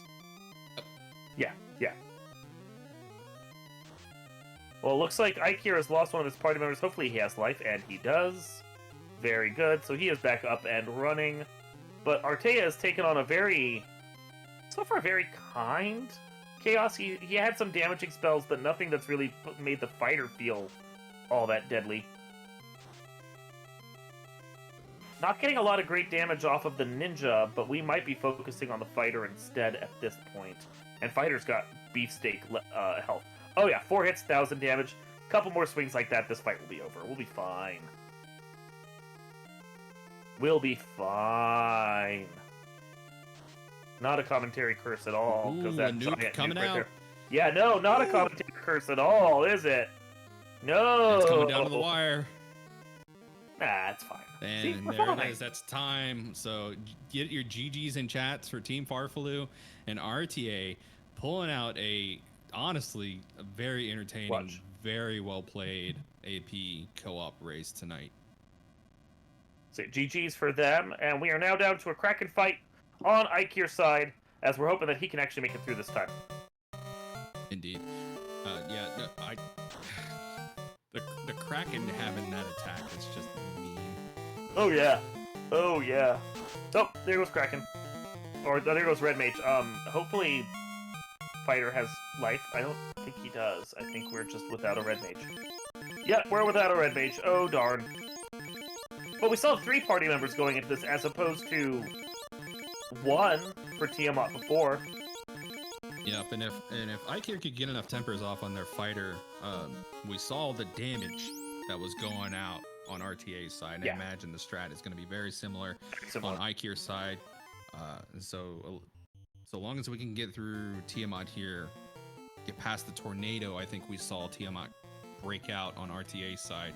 If we get through that, we should be pretty good. We're swinging for a test. 2 hits, 2 damage. Not much of anything worth value there. Gonna ruse. We're gonna buff. Unfortunately, with a spell happy boss, the buffs only do so much. But we'll see if Tiamat decides that he wants to. Nope, he wants to keep blasting out magic as opposed to before when he was actually punching people. Ah, this game.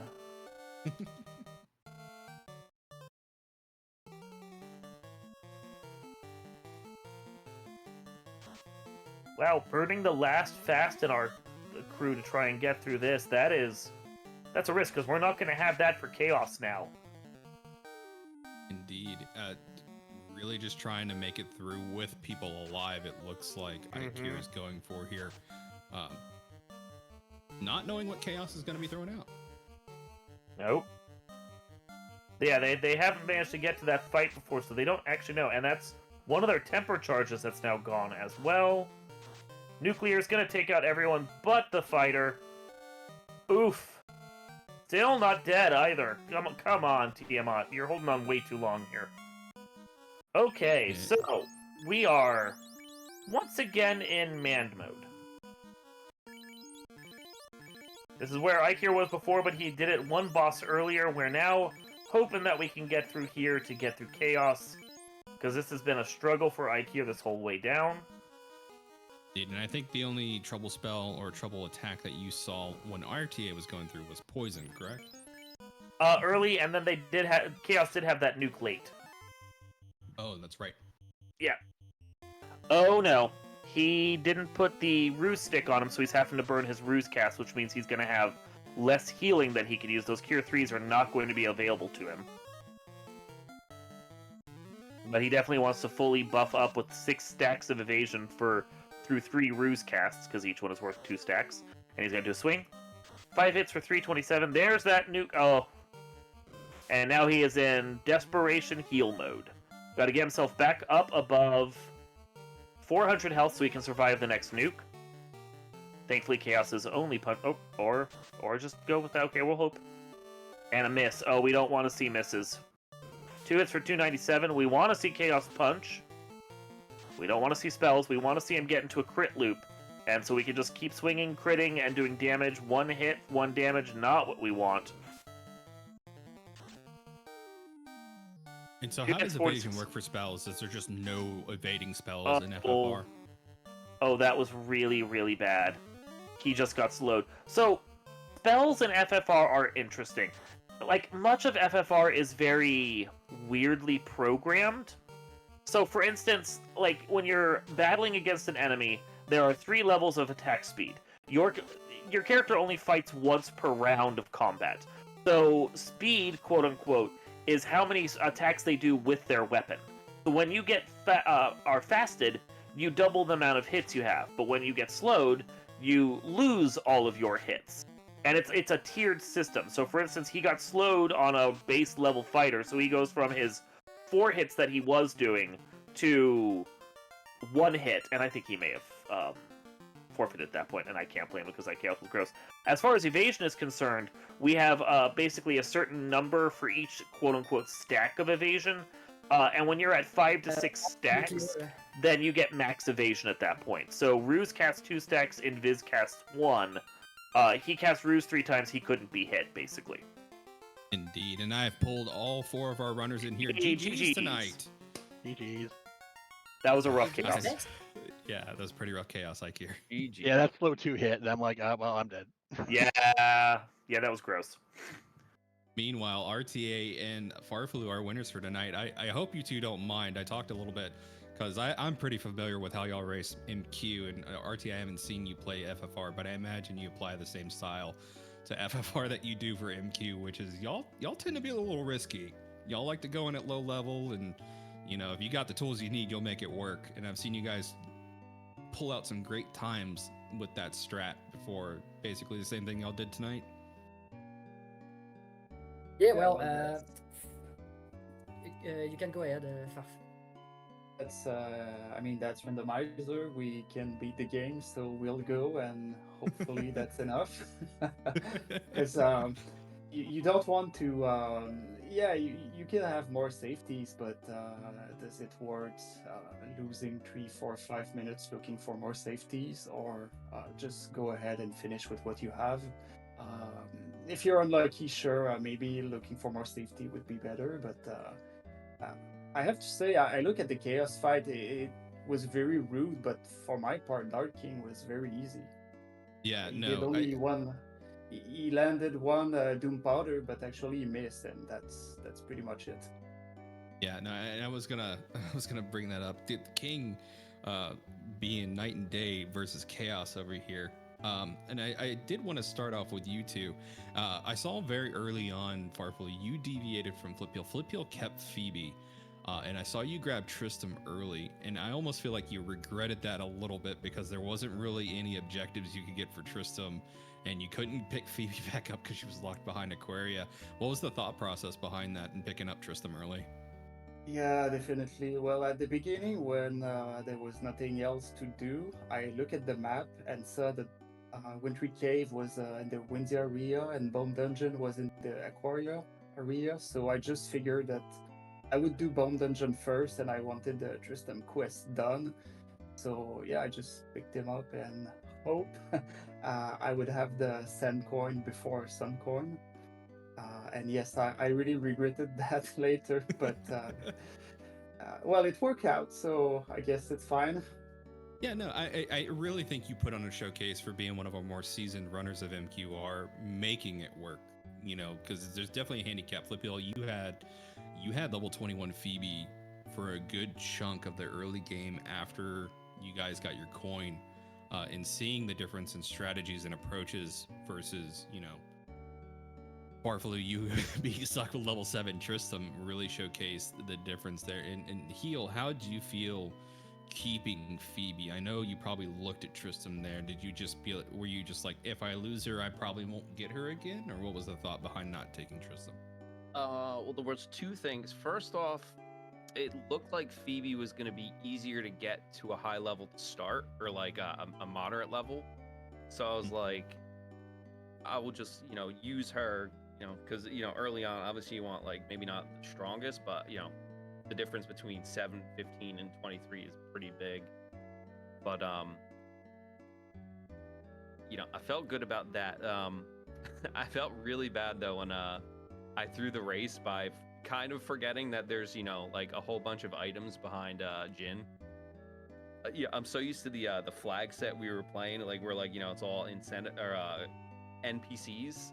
So like when I left that area, totally blanking on that, and then like eventually came back, I was like, sorry, Iker, we lost this one, but it's interesting you say that because you actually got to max ship first. So you got to max ship, but again, it goes back to how I was saying the difference in playstyle. So while you got to max ship first, you got there at level 15, and then you started grinding to level 20. Meanwhile, I knew Farflu because he took a couple battlegrounds. I was like, it's interesting because this is weirdly safe for Farflu. And then he hit level 16 and then he just dipped. I was like, oh no, never mind. That's the playstyle I'm familiar with seeing. And I knew as soon as he hit 16, he was sprinting to the end. So like I said, very interesting difference of playstyles there. With Flip Heel, Well, you yeah, tend to try to get to 20, I think. yeah. That was just like, I was like, Iker, how long do you have? And he was like, oh, it's a terrible chaos. So I knew I had a ton of time. So I was like, why even risk it? If this was like a single player game, I definitely couldn't afford to do that. But yeah, And that's funny about that level 16. I didn't remember when do you get your fourth wizard charge. So I asked Partia, is it 15 or 16? So okay, 16. Okay, just one more battlefield and we're good. Yeah. I was like, he's probably fishing for that fourth charge, and sure enough. And thankfully, King rolled. I was saying while you two were going to the end, I was like, this will work out for Flip Heel if King is a menace. It will work out for Farflu if King is pretty easy. And unfortunately, for you, Flip Heel, King was pretty nice, all things considered. Dark, did you have any questions or any interview questions for our FFR runners? I know I've been keeping the MQ side. No, you're good. Much here. I think the one question I had was for Artea.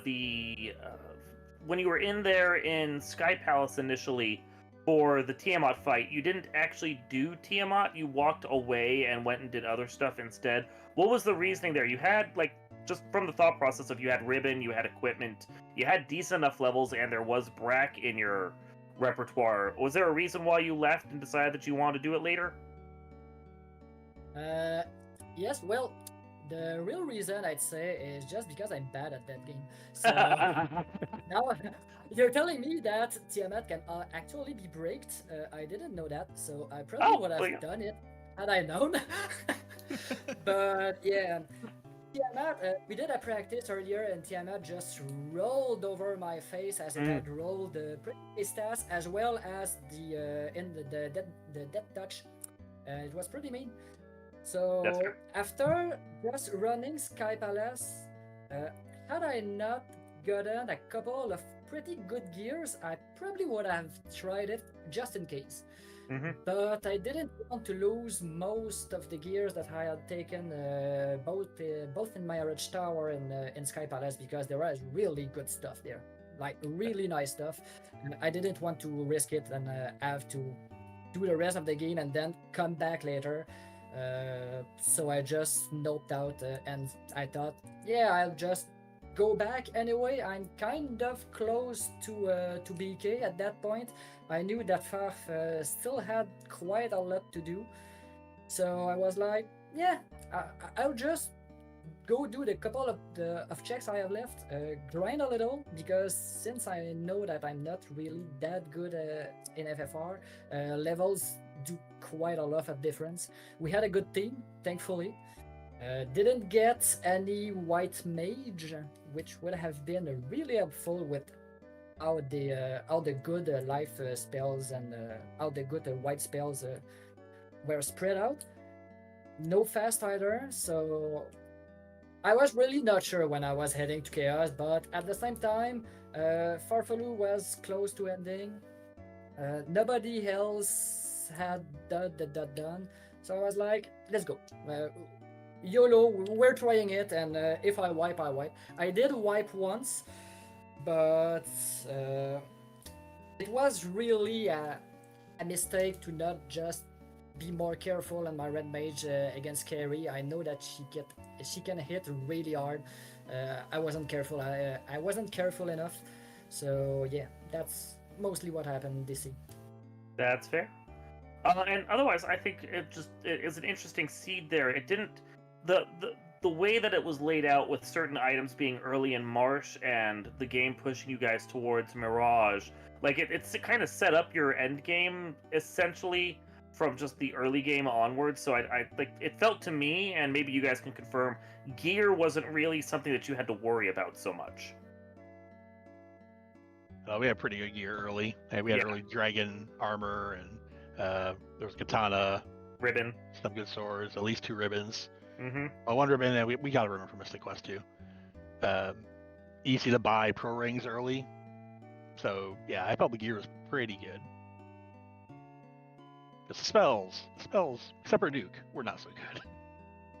I mean, everything you wanted was at level 2, which was great, and then it really sucked in the end game. Yeah, Lock was I think a level 4 also, or level 3. Mhm. Fast was level 7. I got that Black Mage and promoted just so I could have fast. And that's why I blew it on that Kraken in the second one. Or Kraken or it was the Kraken, because Kraken just AoE'd my entire party for like 6 rounds straight. Yeah, that Kraken was evil. Yeah, if there wasn't a finish yet by that second wipe, I think I was gonna go pull that Red Mage back up and just go for the healing, because the fast wasn't doing enough. I needed double heals, double lives. If my Red Mage was still up, didn't get punched to death at the last round of Kraken, I probably could have gotten through it. Mm-hmm. So, I guess we'll go ahead and move on to final thoughts here. And I the question I've been liking to end off on these with is, and we'll start with you, RTA and Farflu. We'll start with you, Farflu. What did you like about the seed, and what didn't you like? I saw you hint exit early. I imagine your not like was the location of exit. Correct me if I'm wrong, though. Yeah, sure. We don't even know where. Oh, Flip found Wake Water. Well, I don't know where's that. Yeah, no, Where did Iker find exit that? was in Pazuzu's tower, floor 2. Yeah, and it was locked behind Wake Water. Yep. So, yeah, I imagine that was not nice to see. Yeah, I just figured that we would not have exit at this point. But yeah, since the brown box could have some major item for my partner in this game, I opened a lot of checks, so I knew I could ask a lot of hints. And since exit early is pretty good, I wanted to know that early, and then check later the stuff like claw and grenades. But yeah, we just figured we wouldn't find anything. We would not get exit, unfortunately. Fair enough. Well, is there anything you liked about the seed tonight? I guess it's good practice for SGL, but I'm pretty glad that Medusa and Jin were not so mean, because I had no spell, only one axe. Tristan was so weak against them, so I could have been in big trouble if those fights were harder. So yeah, I like that pretty much. And I was kind of worried actually Flip would beat me by a lot with those fights, because I was going very slow, clearing battlefield, grinding some level, because I was sure my partner would find my corns or some progression for me. So it was a bit bad finding last location Medusa and Jin, but at least the fight were not terrible. Yeah, it kind of worked out that way. And honestly, I don't think either of you were very well geared. I mean, Fliphill, you had level 21 Phoebe for those 2 fights, but again, it's not like they were blazing fast, because I don't think either of you had really good offensive options until after your coins were achieved. Artea, what did you like? What did you not like about your seed tonight? What I like the most, well, not what I like the most, but early nuke is always nice to have, because it kind of sets you up on your grind as well. If you are in a position where I'm not too sure, just go grind a little. My Rush Tower and Sky Fortress were also available super early, so that just sets up your grind in case you need it, which is pretty nice. And there were quite some nice gears. On top of having a party composition that I'm really not used to. Usually when I run FFR, I'm usually on the classic beginner set, which is fighter, red mage, black mage, white mage. Right now I only had 2 ninjas, which is nice, a fighter, which is really nice, and a red mage, but it kind of moves me out from my comfort zone. It is nice. I mean, it's something that it's in those cases that you learn the most how to play the game. So that was really nice. What I didn't really like about the seed, there were a lot of running around more than the other practices I did. So I guess it'd be that. Fair enough. Flippiel, we'll start with you. What did you like? What didn't you like about the seed tonight? I guess other than blanking on the mine checks, the other thing I don't even know it's about the seed per se, but I didn't like that. It took me too long to realize that after a certain point, it was actually really easy to get Tristram up to max level, especially since like a lot of the items we needed were in the giant tree. But other than that, I liked how once we got the like I don't know how it was for Farfu, but I went from having white to having meteor and flare like like 2 minutes later. So I was like, okay, now I have all the offensive capability I need. And then yeah, just the end of the seed flowed nice. Like I think it was just like basically just 4 more dungeons that were all like had high checks, like the lava dome into the ice pyramid into the bone dungeon and then the giant tree, and that was it. So the end just had a really nice flow to it. Yeah, no, it seemed that you guys had your rough patch in the beginning and then MQ side, and then once you got your coins, it was like, oh, everything's opened up, and now I can just kind of do my checks and get things done. Ike here, what'd you like? What didn't you like? I thought it was really funny how this like said you start with key items on the characters, and immediately off the bat, like the fighter and the red mage both had the same item. So it's like, okay, well, one fewer item that we have, and then the black belt also roll with that same item. So I was thinking going into this, it's like, okay, this will be a few plus things that I have to get like out in the world because they could be on the characters. Not so much this time. White mage had the ox shield, but I never found the white mage, and I was really looking for one. But I tell you, it was probably 2. I want that healing going into the Topher. I also thought it was really funny that I at the very end I just hinted at a white shirt just to see maybe I get some defense going in, and it was just right on path. I probably should have hinted for the power bonk instead because that would have been more useful. They were not punching very hard. Fair enough. But otherwise, yeah, the flag set as a multi-world thing, I'm not sure the flag set works too well with it. I know at the beginning, the other thing that was about that, Artea said we had long walks and stuff, not having warp or exit really was painful because if you wanted to keep gear, you had to walk out. At the very beginning, the sea was accidentally rolled with like just incentive gear in the archipelago and not all the gear. So that meant we couldn't just dive a dungeon, then reset out and keep everything we got in it. If we wanted the gear, we had to leave manually. And the warp and exit. Not having those, that was painful. That's why I was looking for a white mage. It's like, I know I have exit. I just need a white mage. But otherwise, yeah, the race was fun. It's just the Topher at the end. I thought I was like over leveled for it at 24 or 25, and nope, it just hurt. Only having that one life caster. Rando giveth, Rando taketh away. Darkman, Yep. you got any finishing questions for our runners here tonight? I do not, but it was great fun watching you guys go at this whole mess of a seed. It was interesting, the big swings back and forth, wondering how like Artea and Farfully were going to catch up, and then suddenly being in lead. You guys rocked it. It was great. Yeah, GGs. definitely super interesting to watch, for sure. You guys put on a great show tonight. One more thing, I want to give a shout out to being in BK mode and having nothing to do, but being able to enjoy the tunes at the hotel. That was a fun time. Yeah, we noticed that. It's like, oh man, they literally have nothing to do, nothing to fight, nothing to grind or check anymore. It's just kind of waiting for that coin. But that was very funny. You probably noticed I saved just in front of the statue you poke with the sword at the beginning, so I could reset fast if I get the sword. And I was parked right in front of the review coin door, and I guess I just guessed right because I got the coin, just needed to press A and could push forward. Didn't need to move after that. Yeah, that would've been was a the very smart nice thing to do. coincidence. I was too busy jamming out to music. I mean, when you got nothing to do, you got nothing to do, right?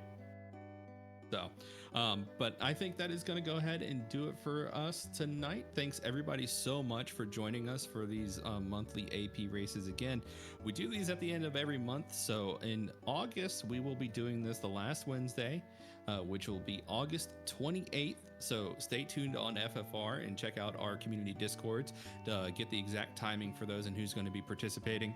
And I want to say huge shout outs again to our trackers tonight, Giga, Otomia, and Socket.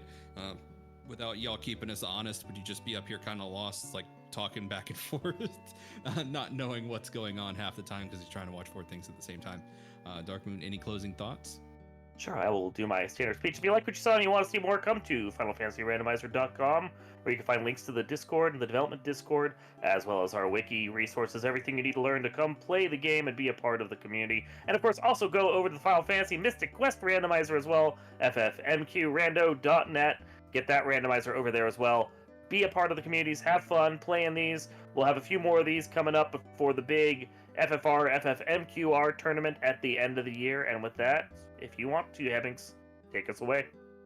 Alrighty, folks. Well, again, thanks everybody so much for tuning in. Thanks to our amazing runners tonight. GG's again to Artea and Farfalu, our winners for tonight. Awesome showing again from all 4 runners, though. Flip Heel and Ikir, no slouches of their own. But with that being said, we're going to go ahead and call it for tonight. We're going to go ahead and raid the RPG Limit Break channel, where, again, you guessed it, we're going to be showcasing some more Final Fantasy Randomizer. So again, chat, thanks so much for joining, and we'll see y'all next time. Take care.